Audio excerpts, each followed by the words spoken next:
오늘 저희들이 함께 나눌 말씀은 여호수아 2장 1절에서 7절의 말씀.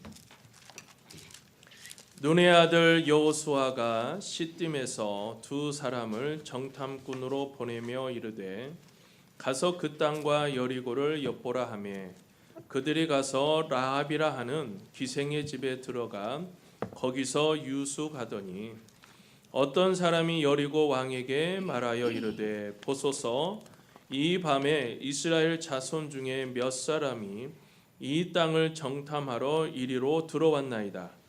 여리고 왕이 라합에게 사람을 보내어 이르되 내게서 와서 내 집에 들어간 그 사람을 끌어내라. 그들은 이 온 땅을 정탐하러 왔느니라. 그 여인이 그 두 사람을 이미 숨긴지라. 이르되 과연 그 사람들이 내게 왔었으나 그들이 어디에서 왔는지 나는 알지 못하였고 그 사람들이 어두워 성문을 닫을 때쯤 되어 나갔으니 어디로 갔는지 내가 알지 못하나 급히 따라가라. 그리하면 그들을 따라 잡으리라 하였으나 그가 이미 그들을 이끌고 지붕에 올라가서 그 지붕에 버려놓은 3대에 숨겼더라. 그 사람들은 요단 나루터까지 그들을 쫓아갔고 그들을 뒤쫓는 자들이 나가자 곧 성문을 닫았더라. 아멘. 오늘 우리가 주시는 말씀을 통해서 라합의 신앙이라는 제목으로 우리가 함께 말씀을 나누고자 합니다. 여호수아서는 1장 3절에 너희 발바닥으로 밟는 곳은 모두 내가 너희에게 주었노니라고 하는 말씀으로 이제 시작을 하게 되어집니다. 출애굽을에서 광야의 여정을 거친 이스라엘 백성들, 그리고 이제 드디어 젖과 꿀이 흐르는 가나안 땅을 향한 전진의 명령이 떨어졌습니다. 이 하나님의 약속을 믿고 백성들이 가나안을 향해서 나아가게 되어집니다. 이 시간은 하나님의 명령과 약속에 대한 바로 이스라엘 백성들의 응답과 그리고 과정을 우리가 함께 살펴보고자 합니다. 그 과정 속에서 신앙이란 무엇인가라는 것을 찾을 수가 있을 것입니다. 하나님의 명령과 약속을 믿고 가나안 땅에 들어가는 첫 번째 과정에서 두 인물이 등장하게 되어집니다. 한 사람은 여호수아이고 그리고 또 한 사람은 라합입니다. 하지만 이 두 사람은 여러 가지 면에서 아주 대조적인 인물로 등장하게 되어지죠. 여호수아는 남자이며 라합은 여자입니다. 여호수아는 선택된 하나님의 백성 이스라엘 중에 한 사람이었습니다. 그러나 라합은 이스라엘 백성이 아닌 이방인이었습니다. 여호수아는 대단히 지체 높은 하나님의 사람이었습니다. 그러나 라합은 지체 낮은 소외된 계층의 사람이었습니다. 여호수아가 한 나라의 백성을 이끄는 도덕적 지도자였음에 비해 라합은 대단히 부도덕한 삶의 그늘에서 인생을 살아왔던 여인이었습니다. 그러나 두 사람 모두 가나안에 입성하는 이 시점에서 영광스럽게 쓰임을 받습니다. 그들은 하나님의 말씀을 믿었고 하나님의 말씀을 따랐고 그들의 삶의 길을 걸어갔습니다. 이 두 사람이 가지고 있는 신앙은 두 사람의 삶의 장에서 어떻게 변화되어졌을까요? 바꿔 말해서 우리가 하나님의 말씀을 믿었을 때 바로 그 말씀 앞에서 나의 신앙은 어떻게 응답되어야 하는 것일까요? 신앙이 어떻게 표현되어야 하는지 바로 이 두 사람의 모습을 통해서 살펴볼 수가 있습니다. 먼저 여호수아를 살펴보고자 합니다.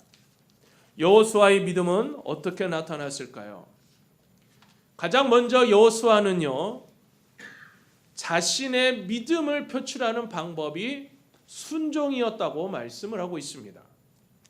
하나님께서 이스라엘 백성들에게 가나안 땅을 주겠다고 약속을 하셨죠.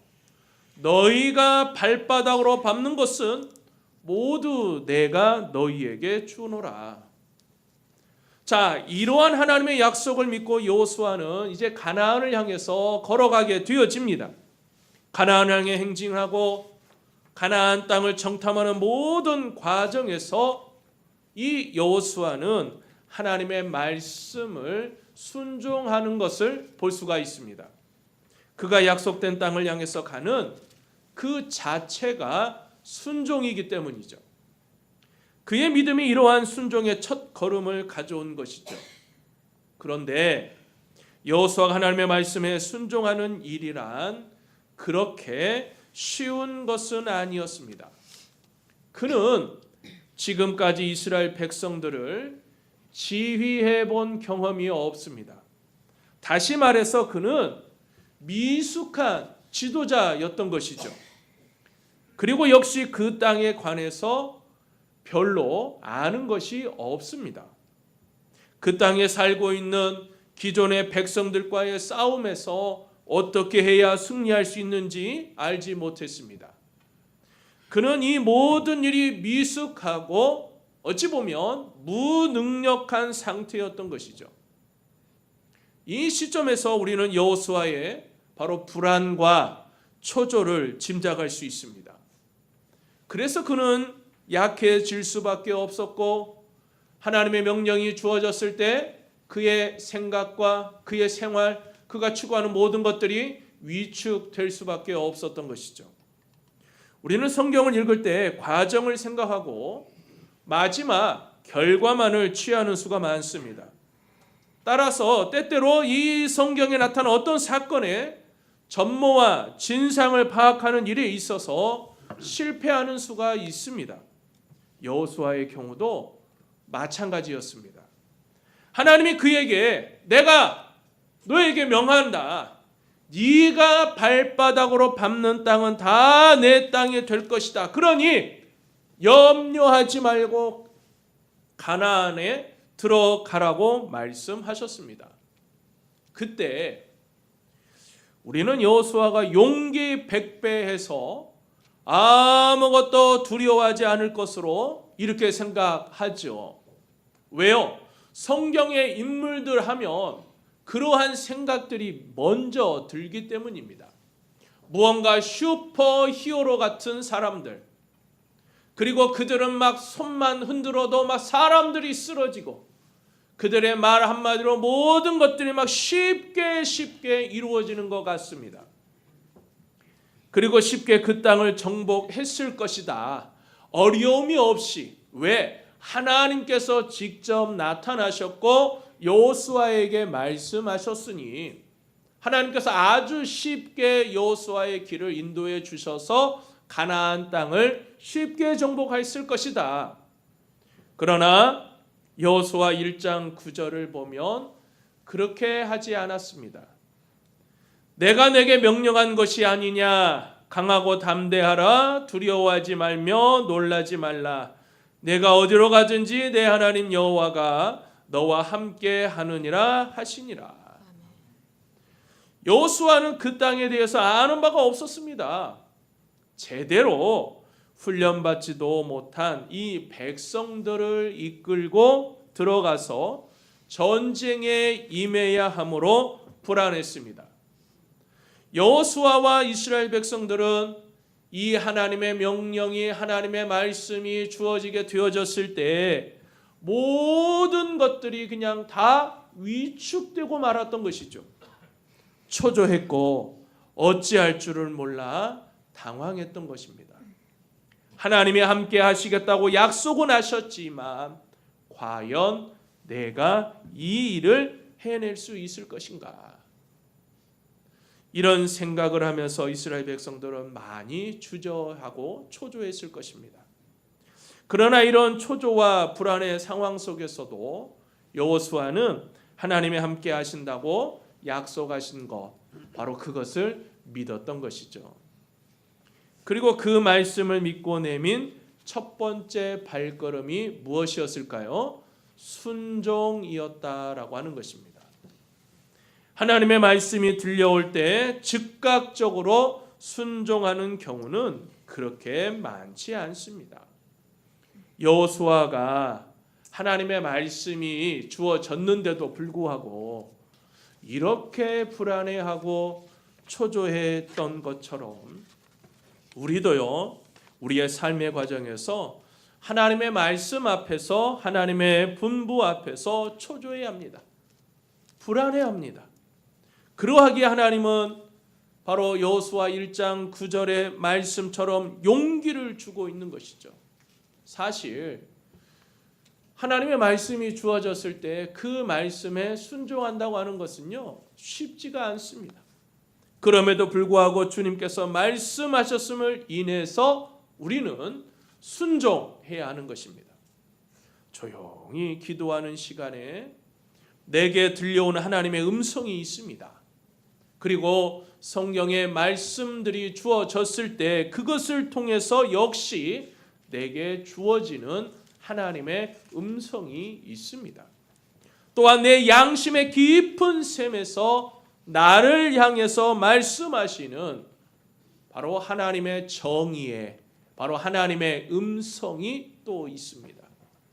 그럴 때마다 여호수아처럼 순종하는 여러분이 다 되시기를 바랍니다. 아멘. 또한 여호수아의 이 믿음은 최선을 다하는 행동으로 나타났던 것이죠. 하나님의 말씀이 주어졌습니다. 너희 발바닥으로 밟는 것을 내가 다 너희에게 줄 것이다. 우리가 이 약속을 받았다고 한번 가정해 보십시오. 우리는 아무 준비 없이 무작정 그 땅에 들어갔을 것입니다. 그러나 여호수아는 그렇게 하지 않았죠. 1장 10절 이하의 말씀을 보면 백성들을 이끌고 들어가기 직전에 여호수아가 백성들에게 어떤 지시를 내립니다. 이에 여호수아가 그 백성의 관리들에게 명령하여 이르되 진중에 두루 다니며 그 백성에게 명령하여 이르기를 양식을 준비하라. 하나님께서 이 말씀 이전에 이미 3절에서 너희가 밟는 모든 땅을 내가 너희들에게 줄 것이라고 하는 하나님의 명령이 있었습니다. 그리고 그 땅에 하나님께서 약속해 놓으신 땅이니 그 땅에 가라고 하는 하나님의 명령이 분명히 있었습니다. 하지만 10절과 11절 말씀을 보니까요, 양식을 준비하라고 여호수아가 말합니다. 이 양식이 무엇 때문에 예비를 했던 것일까요? 그는 긴 여정을 위해서 또는 전쟁을 위해서는 양식의 축적이 필요하다고 하는 사실을 현실적으로 알았던 것입니다. 또 2장 1절의 말씀을 보면 눈의 아들 여호수아가 시딤에서 두 사람을 정탐꾼으로 보내며 이렇게 말씀을 하고 있죠. 하나님이 가라고 했으면 가는 것이지 여호수아는 정탐꾼을 왜 보냈던 것일까요? 우리는 여기서 중요한 신앙의 정체성 하나를 발견하게 되어집니다. 하나님만 믿으면 우리가 스스로 아무 일도 하지 않아도 되는 것이 아니라고 하는 바로 그 사실입니다. 오히려 믿음은 나의 현실 생활에 최선을 다해야 하는 것이죠. 우리가 하나님을 믿기에 우리는 아무것도 할 필요가 없다고 생각하면 절대로 안 됩니다. 여호수아의 믿음은 약속을 믿고 하나님께서 자신에게 맡겨준 바로 그 백성들을 이끌고 나아가는 과정에 있어서 그가 무엇을 할 것인가를 생각했다고 하는 것입니다. 그래서 그는 먼저 하나님 앞에 기도했고요. 그리고 이 모든 것들이 필요하다라고 하는 그 필요를 알았다고 하는 것입니다. 그리고 마땅히 해야 할 의무를 아주 최선을 다해서 준비했던 것이죠. 신앙은 신을 바라보고 신의 말씀을 그대로 믿는 겁니다. 그렇다고 그저 아무렇게나 내가 맹목적으로 살아도 되느냐? 아닙니다. 오히려 하나님을 믿고 더 현실을 냉철하게 분석하고 조사해야 합니다. 그리고 하나님의 사람으로서 어떻게 최선의 삶을 살 것인가를 하나님의 말씀 앞에서 준비해야 하는 것입니다. 이렇게 여호수아의 치밀한 계획으로 두 사람의 정탐꾼이 가나안 땅에 파송되었습니다. 그런데 들어간 그들에게 다름 아닌 위기가 닥쳐옵니다. 오늘 본문 2절의 말씀을 보면 어떤 사람이 여리고 왕에게 말하여 이르되 보소서 이 밤에 이스라엘 자손 중에 몇 사람이 이 땅을 정탐하러 이리로 들어왔나이다. 하나님의 뜻 가운데 하나님께서 하라는 대로 이 땅에 들어왔습니다.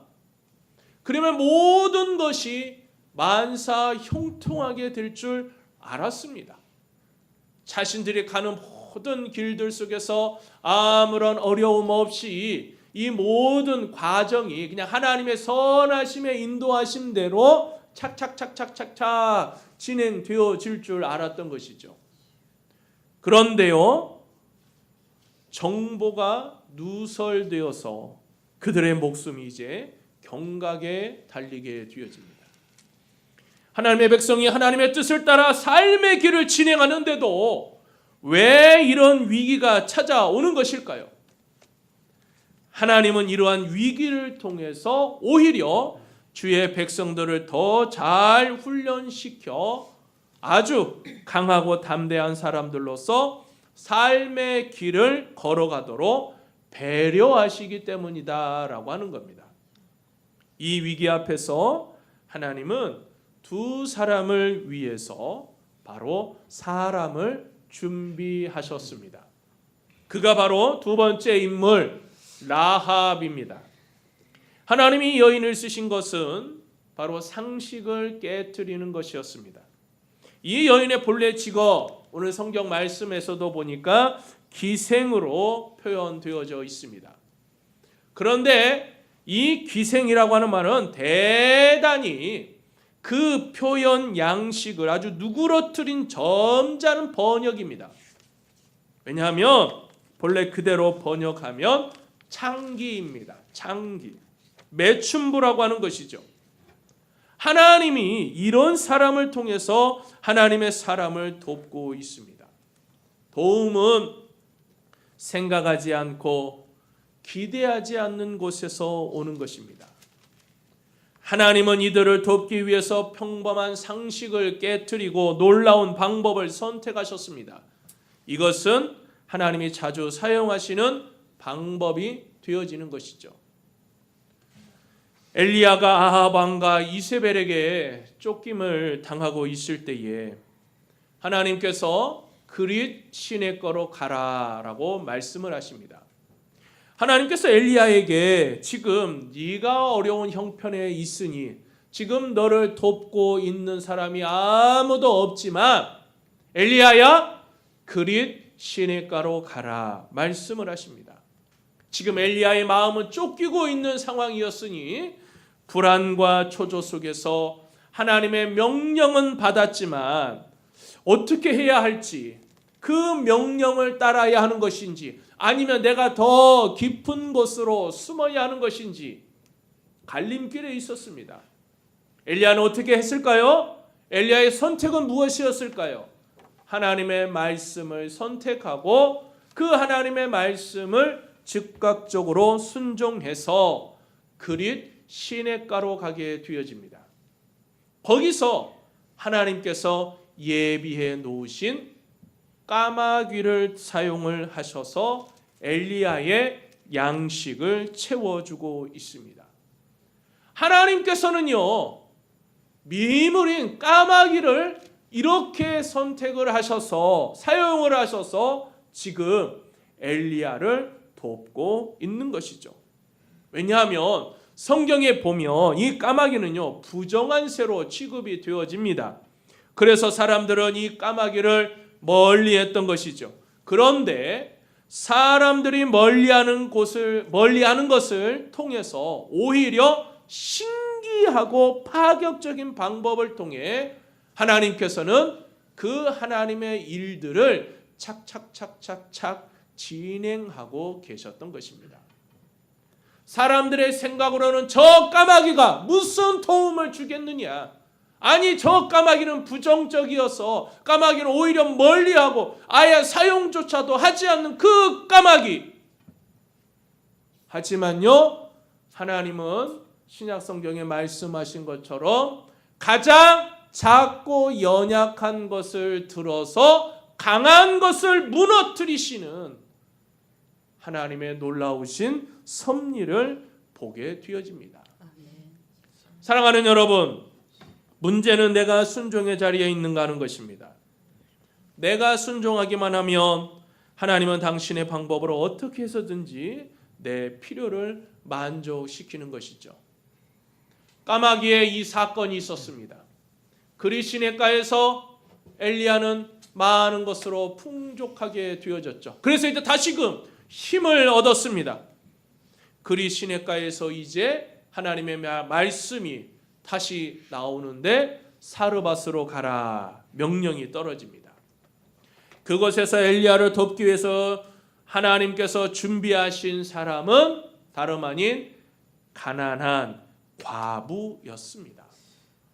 이 가난한 과부를 통해서 통에 조금 남아있는 가루와 그리고 병에 조금 남아있는 기름으로 엘리야를 돕도록 하시는 기적을 베푸셨던 것이죠.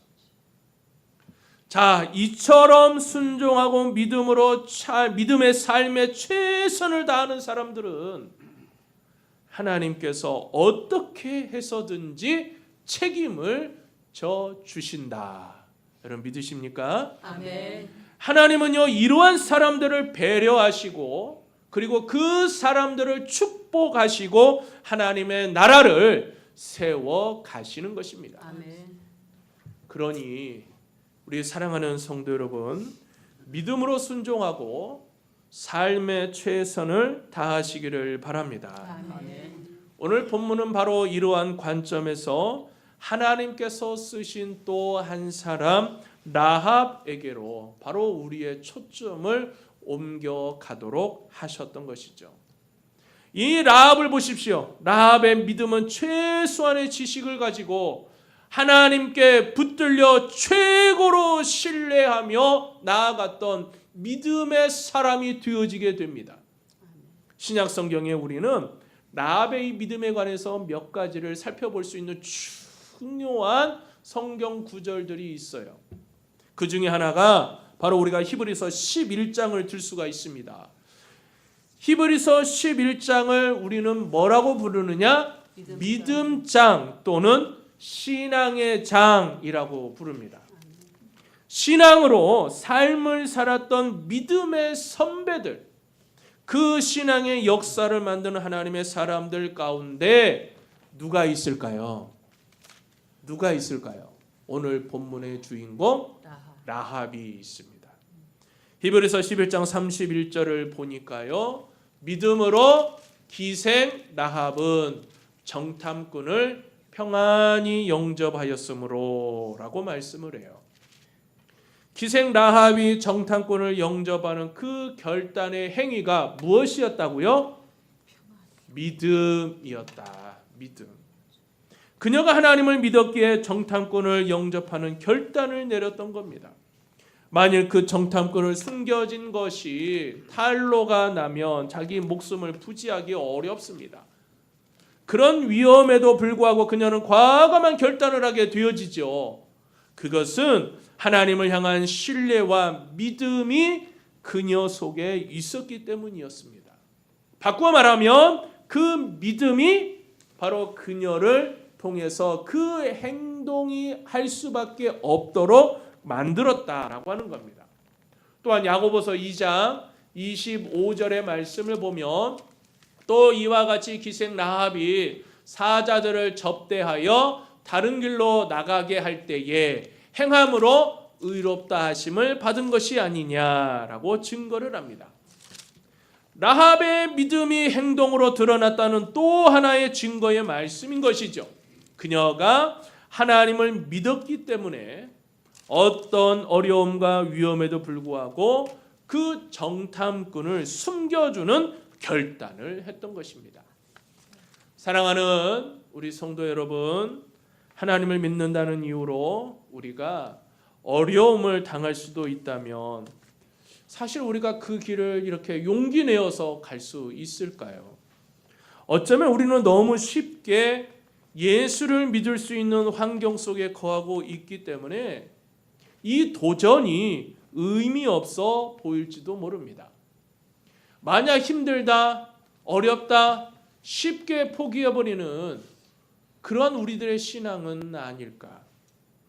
만약 우리가 지금 모슬렘일 국교로 하고 있는 중동 지역에서 아주 소수의 기독교 신앙을 갖고 우리가 살아가고 있다면 그 자체만으로 엄청난 희생을 필요로 할 것입니다. 직장에서 진급할 수가 없겠죠. 주변의 이웃들에게 싸늘한 냉대를 받아야 합니다.